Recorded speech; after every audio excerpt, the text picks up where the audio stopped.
Most Christians want to share their faith. They just don't know what to say or when to say it. In this week's talk, we'll look at one shocking statement that Jesus made that turns the perspective upside down and makes sharing a lot simpler.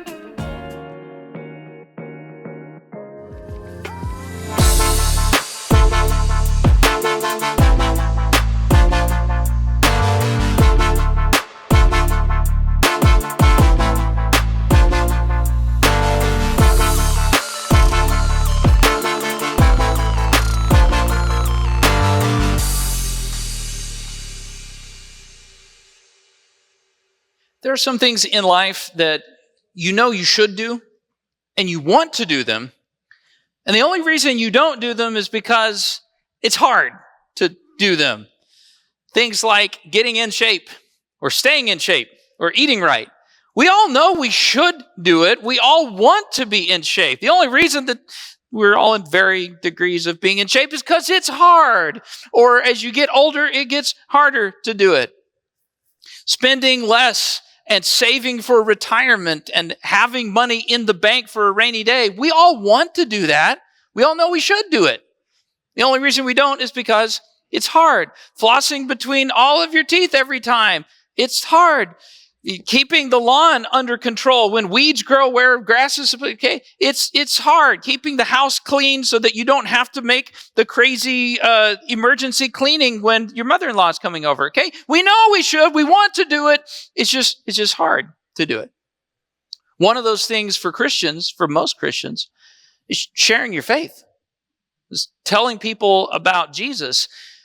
We know we should. 70% of American Christians believe it's our job to tell people about Jesus. And we want to. 93% of Christians in our country say they are open to sharing their faith. They think it's a good idea. They want to. And yet, only 30% actually do. Why? A recent survey, they asked people, the 70% or so who believe that they should do it, but they just don't. They said, why not? Why don't you?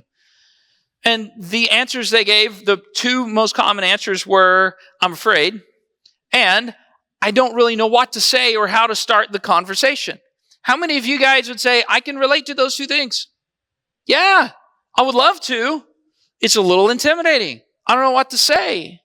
I don't know how to approach that, and when we do approach it, I don't know if I'm going to say the wrong thing. Am I going to actually drive them away? Am I going to fumble my words? I'll leave that to the professionals. I want to share something that Jesus said that was shocking to the people around him. And if you've been around church a long time, you've probably heard this before, but there's something really powerful in there that we miss that speaks to those two hurdles that get in the way of sharing faith with other people. It's part of our series on John. We looked at some unique things and scenes and actions that John wrote down, but there are also some unique things that Jesus said that John's the only guy that wrote it down. I want to look at one of those today. It's in chapter 12, and let me give you the lead-in before we read it. If you've been around church, you're familiar with the term Palm Sunday. And it's when we celebrate this moment, so the week before Jesus is going to be nailed to the cross for the sins of humanity, he approaches the capital, Jerusalem, riding on a donkey, and huge crowds begin to gather on either side of the road and take off their cloaks and throw them down in front of the donkey, kind of like rolling out the red carpet. And people who didn't have anything to throw down would tear off branches off of palm trees and put them down. And they were praising and they were excited about Jesus entering town. Okay, so that's the scene, and John is writing about this scene, and he says this, we'll pick it up in verse 20. He said, some Greeks who had come to Jerusalem for the Passover celebration paid a visit to Philip, who was from Bethsaida in Galilee. And they said, Sir, we want to meet Jesus. Philip told Andrew about it, and they went together to ask Jesus. And so Jesus replies to these guys, and then in verse 24, he says this. He says, I tell you the truth. Unless a kernel of wheat is planted in the soil and dies, it remains alone. But its death will produce many new kernels, a plentiful harvest of new lives. The time for judging this world has come when Satan, the ruler of this world, will be cast out. And then here's the important part. Here's the part that I want you to focus on today. Jesus says, when I am lifted up from the earth, I will draw everyone to myself. He said, when I'm lifted up, I'm going to draw everyone to myself. Now, when I was a teenager, we had this song, and if you were in church in the 90s, maybe you heard it. We want to see Jesus lifted high. Okay, maybe not. We were weird then. So we were thinking lifting Jesus up like in praise. But that's not how he meant it. He meant it like when my body is literally lifted up on the cross and I'm dying for the sins of humanity, something amazing happens. He says, I will draw everyone. Put that back up real quick there.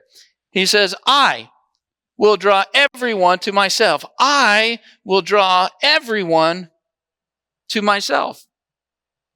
Now, that was a shocking thing to say in front of a bunch of Jews when some Greek people had just come because they wanted to meet Jesus. Because the Jews really, truly believed they were the special chosen people of God and everybody else was on the outside. And Jesus said, no, man, I'm going to draw everybody to myself. I'm opening up recruiting for everyone in the world. I want the Koreans to know me, and I want the Americans serving in Korea to know me, and I want everybody else. It was shocking. It really caused quite a stir. But there's something that we miss when we look at that as it relates to witnessing. And I want to pair that together in your minds today. And that is the idea that ultimately Jesus is the one who draws people to salvation. The hard part of witnessing is already done, and he's the one who did it.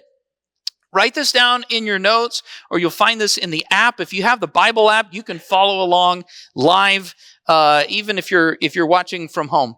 All right? Write this down and think about this. It's God's job, when we're talking about witnessing to people, it's God's job to draw them. It's your job to bring them. You don't have to convince them to become a Christian. You just have to introduce them to Jesus. It's God's job to draw them. It's your job to just bring them. And when I think about that, it's a lot less intimidating. It's a lot less complicated. It's a lot less for me to figure out.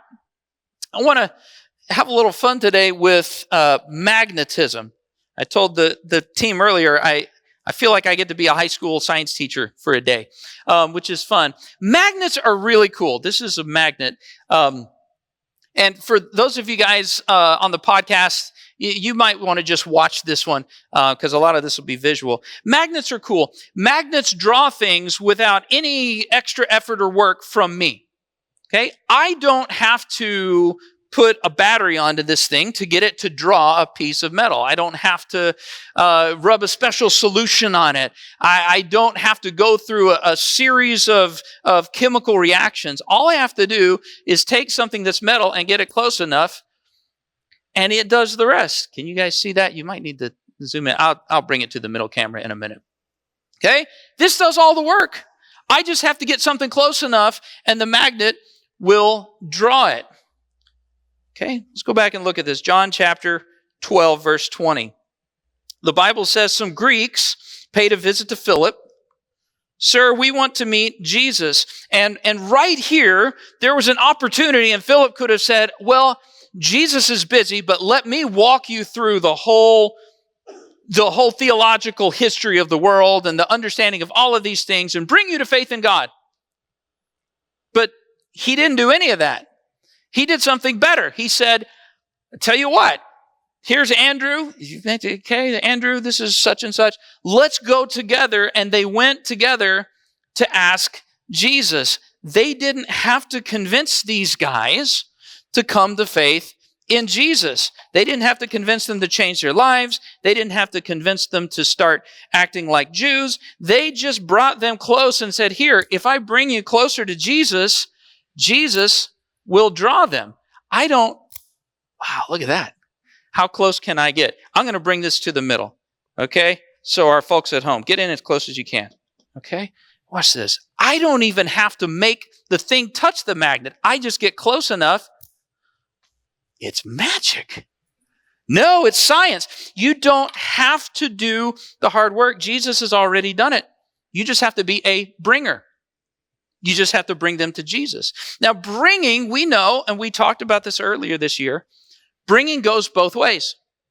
Sometimes the best way to get somebody in touch with Jesus is bringing them here to church or sharing one of our live streams. You should watch this. And we pray that when people are here in part of our services, that they will experience God in a powerful way that brings change. That's a great way. We said, well, Chris, there are some people in my life, they are not interested in coming to church. They may never come to church. They're prickly, right? Like this box of nails. I have to be careful with this because the magnet is actually kind of strong. These people don't want to come to church. That's okay. Sometimes being a bringer means bringing church to them. Because there are some people that will never come to church, but you can always bring church to them. And when you get Jesus close, when you share what he's done, he will draw them to, it's not cool. That looks very cool. I just have to say, this is, it's like magnet art. Wow, look at all of those. Okay. So some of these guys, they came that way to Jesus. Look at this though, verse 17. Okay, John 12:7. That's going to get in the way of the screen, isn't it? Whoops. Well, he said that some seed would fall on the path and some would, I guess that's them. Okay. All right. Those guys, they flaked out. They were probably Packers fans anyway, so.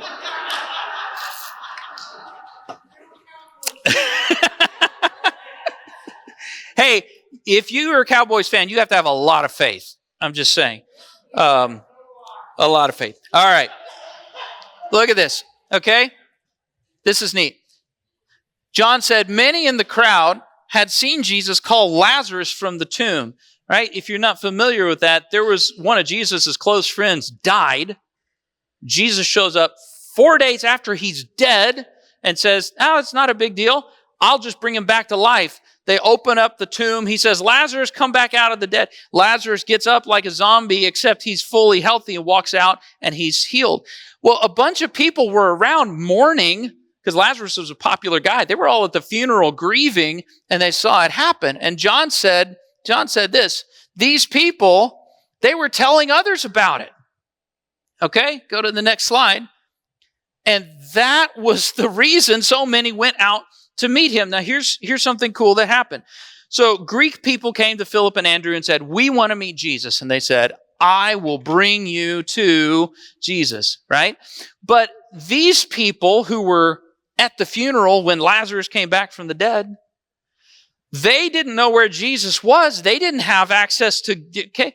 But here's what they did have. They had an experience where they saw God's power at work and it made an impression on them, and they just went around saying, I got to tell you about something amazing that I saw. I got to tell you something amazing that Jesus of Nazareth did. And so they brought Jesus to other people, right? They brought what God has done. Being a bringer works both directions. Okay? You don't have to get them to come to church, to come to faith. Sometimes it comes straight from you. And you're sharing, this is what God has done in my life. Okay? But either way, Jesus is the one who draws them. Jesus is the one who causes that to come to life in their heart. You don't have to. You're not even supposed to. You just need to bring them to Jesus. Now, it's still stressful, I understand. Here's what both of those methods have in common. Write this down. You don't have to convince them. You just have to introduce them. And I know some of you guys are thinking, well, this is great for people here in the Midwest who are already they sort of believe in God already. Maybe they just need to clean up some stuff in their lives. Okay, that's easy enough for me to believe that this would stick, but you haven't met my sister-in-law. Okay? She doesn't want anything to do with Christianity. You haven't met my best friend from high school. He's always like, prove it in science, prove it in science. He's always making fun of me because I'm a Christian. Okay? You don't just walk up and introduce them to Jesus and it sticks. I need a plan. And maybe this has been you. You're like, I have to figure out, because I love these people. So maybe if I have some tape and I kind of tape that on, or maybe if I sort of tie some ropes. It's been a long time since Royal Rangers. I don't know if I remember the knots right. Maybe if I put some glue on there, but I don't know how long that's going to take to stick. And let's see, if I bungee cord, and if I zip tie this, and if I figure out a 5-step process to witness to them, and I have the Bible app things ready to go on my phone, and I have somebody in the background bring like a guitar and start playing softly, because that's what you do when you invite people to come to faith. If I do all of those things, if I put all of this stuff in, then I can convince them to give their heart to Jesus. But it's not your job. It's not your job to convince them to give their heart to Jesus. Jesus said, I will draw everyone to myself. You just need to bring them. And it's intimidating. Let me share a quote from a fellow pastor, and hold on the back here. I'm going to give you the quote on the screen, but not yet. I want you to hear this first, okay? Fellow pastor talking about trying to share the good news about Jesus with a new group of people. He writes this, quote, when I first came to you to let you in on God's sheer genius, I didn't try to impress you with polished speeches and the latest philosophy. I deliberately kept it plain and simple. First, Jesus and who he is, and then Jesus and what he did. Jesus crucified. I was unsure how to go about this, and I felt totally inadequate. I was scared to death, if you want the truth of it. And so nothing I said could have impressed you or anyone else. But, and I love what he writes here, the message came through anyway. God's Spirit and God's power did it, which made it clear that your life of faith is a response to God's power and not some fancy mental or emotional footwork by me or anyone else. Pretty cool. Do you know who wrote that? Paul of Tarsus to the church in Corinth. The guy who wrote 2/3 of the New Testament. He's being honest and he's talking to the church there. And he said, guys, when I first came to you, I didn't know what to say. I felt inadequate and unprepared. Now you're thinking, how on earth could Paul feel inadequate and unprepared? But look, I've been there. I have wrestled with this in my spirit and said, God, how am I supposed to convince people that your way is better? How am I supposed to convince people that you are real and you exist? How am I supposed to get them to want you more than they want the things that, although sinful, are kind of fun for a moment and appealing? And he said, you're not supposed to convince them. That's my job. Here's the truth. I don't need this. I don't need this. I don't need this. I don't want to break that, okay? I don't need any of this stuff. I just need to bring them to Jesus, and he is powerful enough. I'm breaking stuff. He's powerful enough to draw them. It's only stressful and scary and intimidating when I believe that I have to find a way to convince them into faith. But Jesus has already done the hard work. And if Paul, who had way more education and way more understanding and who literally saw a vision of Jesus, if he said, I didn't need fancy footwork, all I needed to do was point you to Jesus and keep it simple and let the power of the message bring them to faith, then you don't need a 12-step program. You just need to share from your experience. You just need to bring people to Jesus or bring Jesus to them. It all hinges on being a bringer. And if that's true, I want to leave us with a couple of quick tips to be a better bringer. How many would say, If God is depending on me to be a bringer, I want to be good at it. Anybody else? I want to be good at it. Me too. Okay, good. We're all on the same page here. 3 things that will help you be better at being a bringer. First, put this down, up on the screens, write this down. Relax. Actually, I'm going to say it this way. Relax. Some of you guys, if you're very detail-oriented, that's 5 A's in relax. I wrote it that way on purpose because you have to say it kind of nice and slow, like you're sitting on the beach with the umbrella and the waves are just, and I'm relaxed. You've got to chill a little bit, because here's what I've noticed. If I get really nervous, I tend to make the people around me nervous. Anybody know somebody like that? You know, somebody that's just a little bit socially awkward, and it's hard to talk to them because they're so visibly uncomfortable. I'm like, I don't even know what to say now. Okay? The opposite is my dad. Some of you guys have met my dad.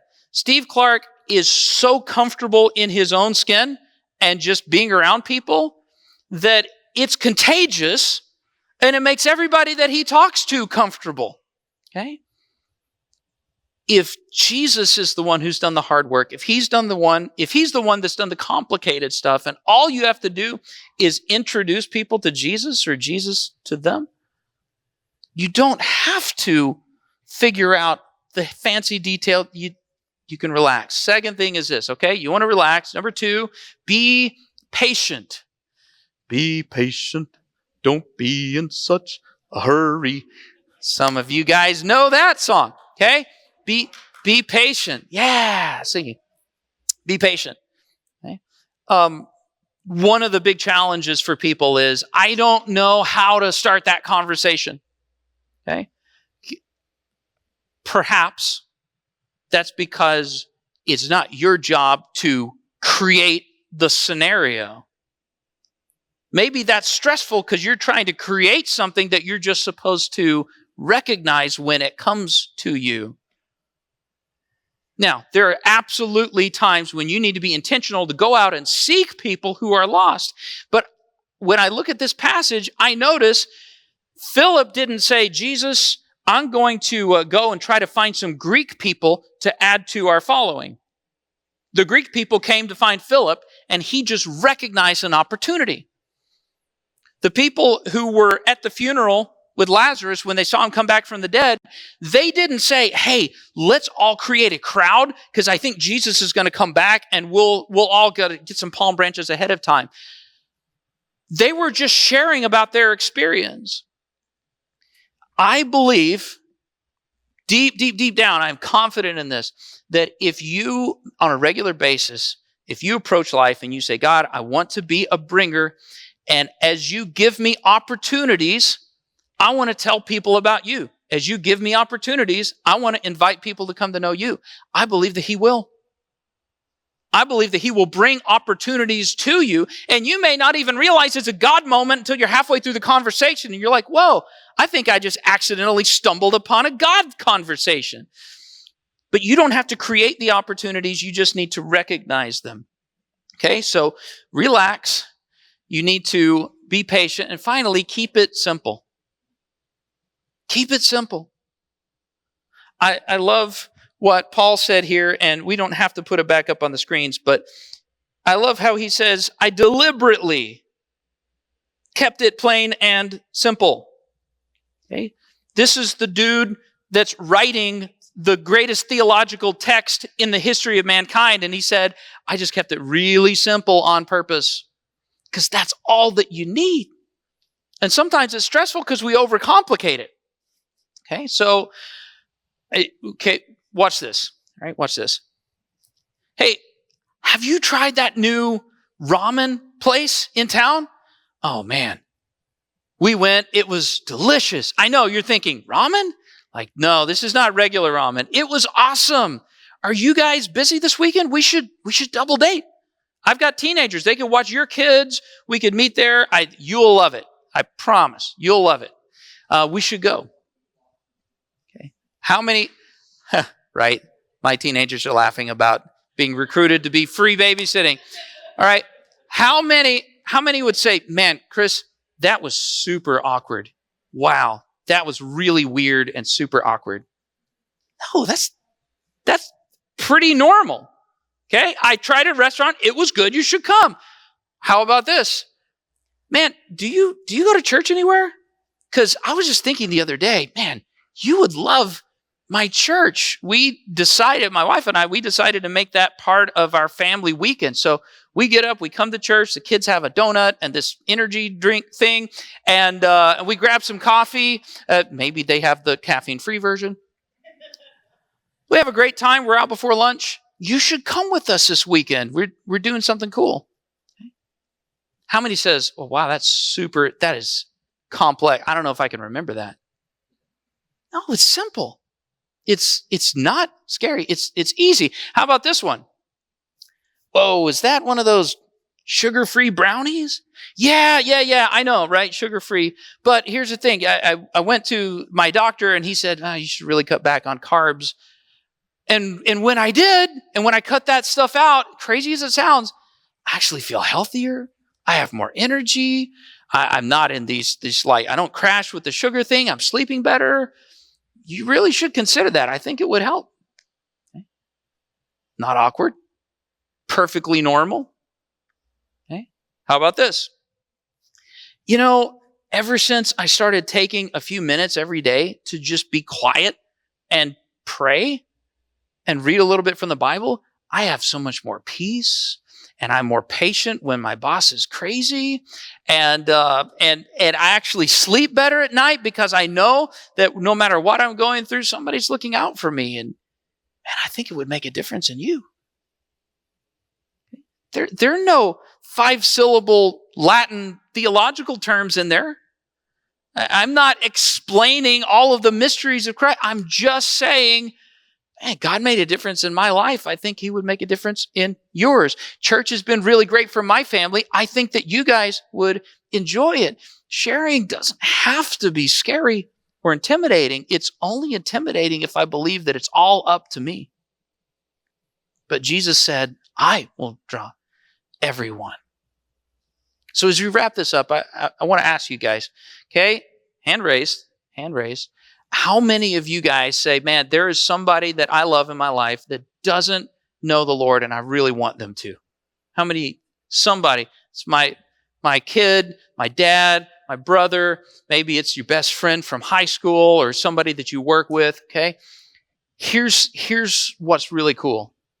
Whoever that person is, Jesus said, I have already drawn them. He said, when I'm hung on the cross, I'm going to draw everybody to faith in me. I'm going to draw everyone. And whoever that is, and I know it's intimidating, and maybe this is somebody that you love and you tried so many times.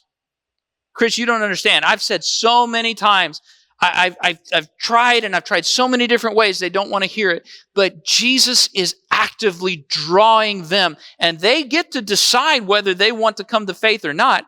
But he is calling them by name to faith.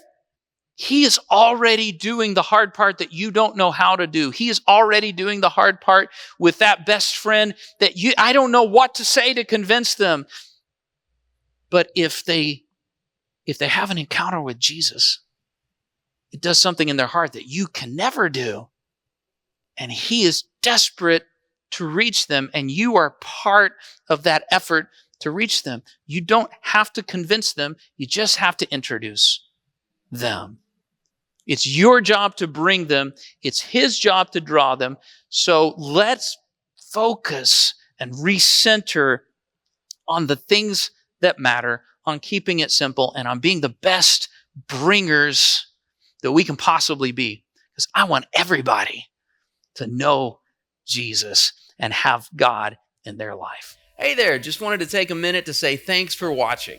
If a friend sent you this link, it's because they believe what we talked about today is going to make a positive impact in your life. And if it did, there's probably somebody that you care about who could benefit from it. So take a minute to share this video with somebody. Post it to your timeline or send them a direct link. And if you're able, take a minute to give using the link at the bottom of the description on this video. One last thing. Maybe you feel a tug at your soul and you're ready to take the next step in your spiritual life and form a relationship with God. We've got folks here who would love to talk with you about it. So just text prayer to the number on your screen and we'll follow up with you. It's also in the description on this video in case that helps. Thanks for watching, and we'll see you next time.